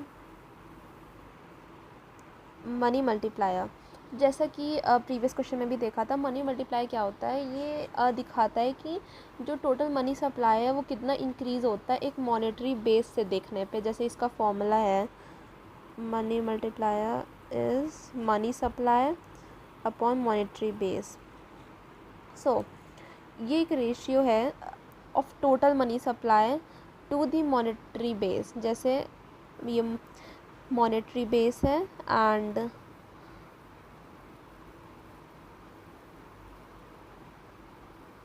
this is the total money supply. This is the ratio showing कि how much money कितना ज़्यादा create करता है हम इकोनॉमी में from a unit increase in monetary base. अगर मॉनेटरी बेस में यूनिट इंक्रीज हो रही है तो मनी सप्लाई कितना इंक्रीज होगी। दिस विल शो कि टोटल मनी मल्टीप्लायर कितना निकल के आ रहा है। ये एक रेशियो है जो यही दिखाता है कि मॉनेटरी बेस के इंक्रीज़ होने पे टोटल मनी सप्लाई कितना इंक्रीज़ हो रहा है, और मनी सप्लाई ये होता है कि टोटल कितनी मनी अवेलेबल है in the economy. So this is the money multiplier part. Now what are the transactions that are included in GDP. तो जीडीपी में सिर्फ हम फाइनल गुड्स एंड सर्विसेज वाली ट्रांजैक्शंस ही इंक्लूड करते हैं। जैसे जिसका ए पार्ट है इंटरेस्ट ऑन नेशनल डेब्ट, this will not be included। national debt, this will not be included because it is a transfer payment। जो आप इंटरेस्ट दे रहे हो नेशनल डेट पे वो एक ट्रांसफ़र पेमेंट है and it is not for any production of goods और services, so this will not included।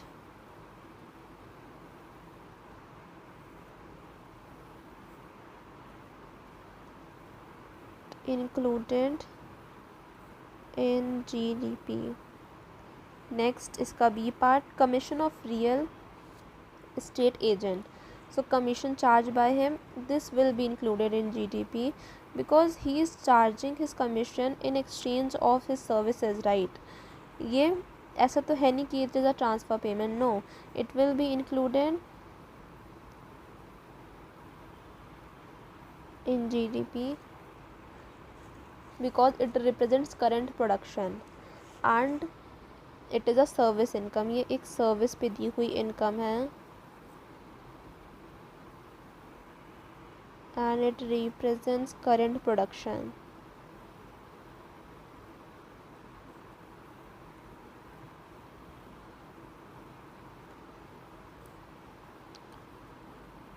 current production। okay, now third part, what are automatic stabilizer। तो ये एक ऐसा मैकेनिज़्म होता है जो अपने आप इकोनॉमी को स्टेबलाइज करता है विदाउट किसी गवर्नमेंट के एक्शन के। मैकेनिज़म्स that automatically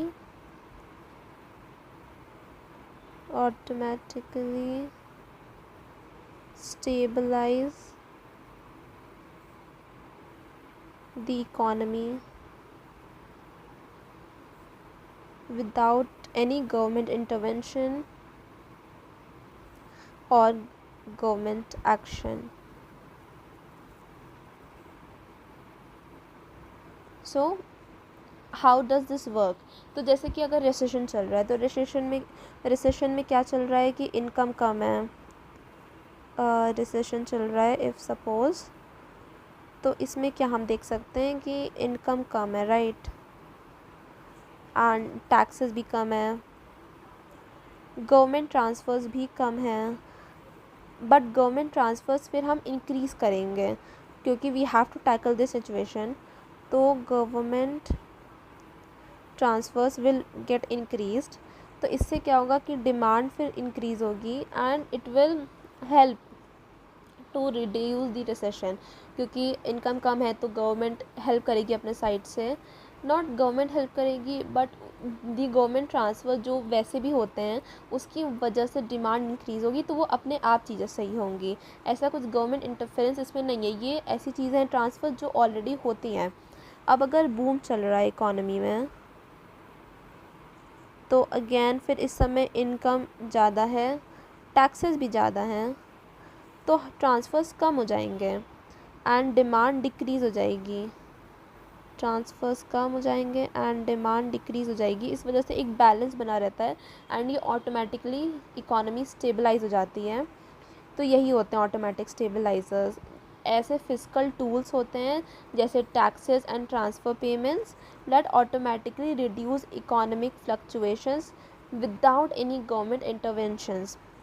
इकोनॉमी में जो भी फ्लक्चुएशंस हो रहे हैं इन्हें ये ऑटोमेटिकली रिड्यूस करते हैं।